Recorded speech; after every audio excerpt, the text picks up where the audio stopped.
Hello everyone, this is Vortex. Hey, I hope you're doing well today. Welcome back to another episode of Let's Play Final Fantasy 1. And this is actually my second take of this video.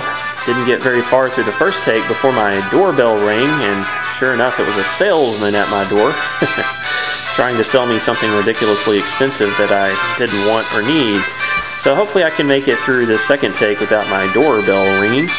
But anyway, in our last episode, we visited the Elven Castle and the surrounding village of Elfheim, and we found that the prince of this kingdom was placed underneath an unfortunate sleeping curse by the Dark Elf Astos.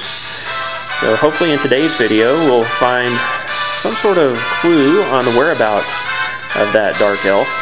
Now before we get started doing that, I want to let you know that I spent, probably the last 30 or 40 minutes grinding for experience points and gil in and around Elfheim here. And as you can see, my characters are all now level 13, and I did earn enough gil to purchase some new magic spells, so let's take a look at those. Lena has 3 brand new level 3 white magic spells available for her use now. She can now use the Cura spell, the Diara spell, and the Null Blaze spell. I decided to pass on the heal spell since we'll be finding an item in the game a little bit later on that will cast the heal spell and will not cost any MP. So, yep, I spent 1,000 gil apiece for each of those, and then I spent yet more time grinding for the 2,500 gil needed to purchase this level 4 Poisona spell for Lena. Now, if you have a white mage in your party, I would highly recommend that you take the time to earn that amount of gil to purchase this Poisona spell, because there's going to be lots of monsters in the next area we're going to be going to that can poison your party members, and the Poisona spell will be very useful, and it's very cost effective. It only costs 3 MP per use, and that's a lot better than having to use an antidote each time a character is poisoned. So yeah, if you have the time, earn the 2,500 gil and purchase that spell for your white mage. Now as far as Vivi goes, he's got 3 new level 3 black magic spells in his repertoire there. He can now use the Fira spell, the Fokara spell, and the Thundara spell. And both Fira and Thundara will be very beneficial because both of those spells will do pretty hefty damage to all the monsters on the screen, especially that Fira spell there, because we'll be fighting several monsters that are weak against fire here before too long. So there you have it. Now I haven't taken the time to earn the gil to purchase the rest of these level 4 black and white magic spells, but we'll be doing that soon enough. I think I'm actually in pretty good shape for this next area. Now if you don't have a white mage in your party, you might want to take the time to earn plenty of gil to purchase lots of potions and antidotes and tents. Those will definitely be useful in this next area we'll be going to, and I actually think I have 15 potions, 10 antidotes, and 2 tents in my inventory. So that plus my mages, plus the power of both my Warrior Cloud and my Thief Flock should get me through this next area without too many problems, I'm guessing. So at least I'm hoping so. Now you might remember in our last episode we talked to an elf in the village of Elfheim who told us about a creepy castle off to the west of the town. That sounds like a pretty good starting place to go look for clues on Astos' whereabouts. And what I'm going to do here is press B select and show you where we're going to be going next. We're currently located right here at Elfheim. In order to get to that creepy castle, we are going to go west through this forested area. Then we'll turn to the north through a small mountain pass, go north through plenty more forest, and we'll eventually find ourselves right next to that isolated castle. Alright, so are you ready? Let's head that way. Let's turn west, go through the forest, and fight a new enemy here. Yep, this is one of those poisonous creatures you have to be on the lookout for, the Cobra. They're pretty weak otherwise, they won't do too much damage. I believe they only have 56 HP. So we'll just use weapons to take it out.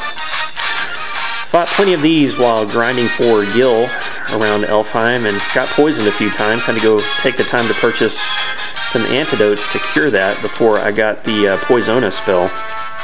So it'll be nice to have Poisona available now to take care of that poison. Alright, let's turn north. Go through this pass and fight another new enemy, the Warg Wolf. And the Warg Wolf there is accompanied by 4 regular wolves, 4 lone wolves or whatnot. This is a good opportunity to demonstrate Vivi's new Fira spell. Fire away, Vivi. Yeah, very nice. I love that animation. We take care of all the wolves on the screen. We get 47 experience points, 46 skill for our trouble. Well, I got ambushed by 2 ogres in that battle. But, you know, Cloud and Locke are both cutting through these ogres pretty easily now that they're level 13. They're doing lots of damage. Well, it looks like we have made it to a river, so let's go over the river and through the woods. To the creepy castle we go. And it's pretty nearby now, I think.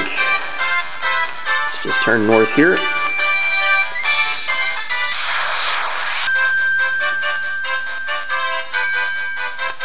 And there it is, friends. Oh, well, looks like I'm going to get to fight another new enemy before going inside the castle. We're going to get to fight the Ogre Chief. Chief of the Ogre clan, I guess. They're just a little bit stronger than our regular Ogre friends here. Let's demonstrate the Cura spell. Let's have Lena cast that on Locke there. And I guess we can try the Thundara spell against these. Yeah, Locke's getting a little low on HP there, but thanks to Cura, he's now replenished. There we go, there's Thundara electrocuting 3 of the enemies on the screen there, and it successfully dispatches the Ogre Chief. Now we just want to get rid of these regular ogres. 1 down, 1 to go. Aha! Lena dispatches the last one with her hammer. Good job, Lena. You get 168 experience points and lots of gil, 690 gil, and looks like all 4 of my characters are going to level up after that battle. It's going to take them all to level 14, I believe. Very nice. Alright, well, let's go inside this creepy castle, and we're going to be greeted by some creepy music here. This is called the Western Keep, and whoever owns this place doesn't keep it up very well. There's bats flying around in here, kind of squealing away. Well, let's see if we can find anybody in here. Is anybody home? Well, there's a chamber right there. Let's go inside the chamber, and we will find a lone king living here. So let's just talk to him. Well, the king of the Western Keep says, I was tricked by Astos, king of the Dark Elves, and now my castle has fallen into ruin. Well, that fiend Astos wasn't content just putting the elf prince under a curse. He had to attack this poor lone king too. The king says, if I could only retrieve the crown from the marsh cave, I would be able to restore my castle. Might you bring me the crown? So apparently this king needs a crown to restore his kingdom. Now, how in the world can a crown help restore his castle? That sounds a little bit fishy. But we have no other leads to go on, so I guess we're going to have to go off in search of a marsh cave to see if we can find that crown for him. So it looks like our next objective has been placed before us. And you can see there's another chamber off to the west there. But unfortunately, it is locked by the Mystic Key. That key keeps taunting us. Hopefully we'll be finding that key soon. Alright, well, let's head off in search of that marsh cave. I want to go to the south from here. Let's just go through the forested area again. Then we'll kind of navigate off to the west through another mountain pass, and then we'll find some marshland right in through here. And see that dot right there? Well, that looks like a pretty good spot for a marsh cave in the middle of a marsh. So let's head that way. Let's turn south.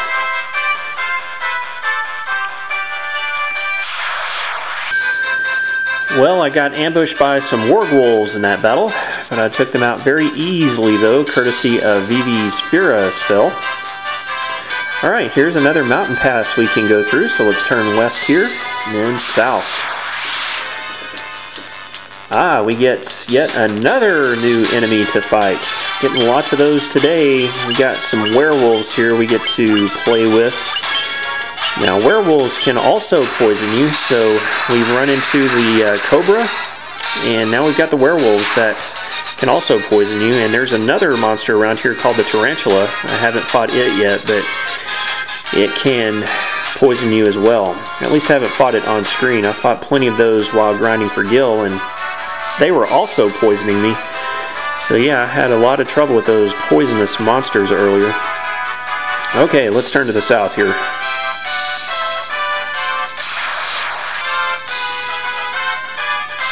Alright, we're starting to run into some marshland here. Speak of the devil, here's the tarantula. Got a preemptive strike against it, so nothing to worry about. They don't have very high attack power at all, only 64 HP it looks like. Again, just be wary that they can poison you, just like the other monsters do around here, the werewolves and the cobras. So defeat the tarantula and add it to our bestiary. We'll take a look at that bestiary here in just a moment. Almost there, and I see a hole in the ground, folks. I believe that is our destination. Now, there is one more monster I want to fight in this swampy area real quick, so let me hunt it, and once I find it, I'll demonstrate that battle for you. And here it is, folks. I'm aghast that I'm going to have to fight a ghast. Yep, here's the ghast, another zombie type creature. Just watch out for their paralysis attacks. Their regular physical attack will be capable of paralyzing one of your characters. As you can see, poor Lot got paralyzed there, but fortunately there was only one of them to contend with. I get 29 experience points and 117 gil for winning this battle. And we have a plethora of new entries to take a look at in the bestiary now that we've fought all of those new monsters. We are now 12% complete on the bestiary, so let's start off by taking a look at number 8, the wargwolf. Fought plenty of those while grinding around the Elven Castle earlier. They drop antidotes as treasure, which can be nice if you need to have some extra antidotes in your inventory. Number 9 is the werewolf, 68 HP, no treasure drops, no weaknesses or resistance. Number 13 is the cobra. Fought plenty of those poisonous characters earlier. They have 56 HP, no weakness or resistance. Ogre Chief, number 15, 132 HP. The tarantula is number 23. And last but not least, there's that ghast. I fought a couple of those earlier, and I had the lone ghast that I just fought. There's 56 HP on it. No treasure drops, and they are weak to fire and Dia, so if you run into a group of those, the Diara spell could be quite useful. Alright, well, we have arrived at the Marsh Cave, and in our next episode of Let's Play Final Fantasy I, we're going to make our way through this cave and hopefully find a crown for that mysterious king in the Western Keep. So stay tuned for that, everyone. Thank you very much for watching today's episode. Hope you found it helpful. This has been Vortex, your host. Hey, have a good day, everyone. We'll see you again next time.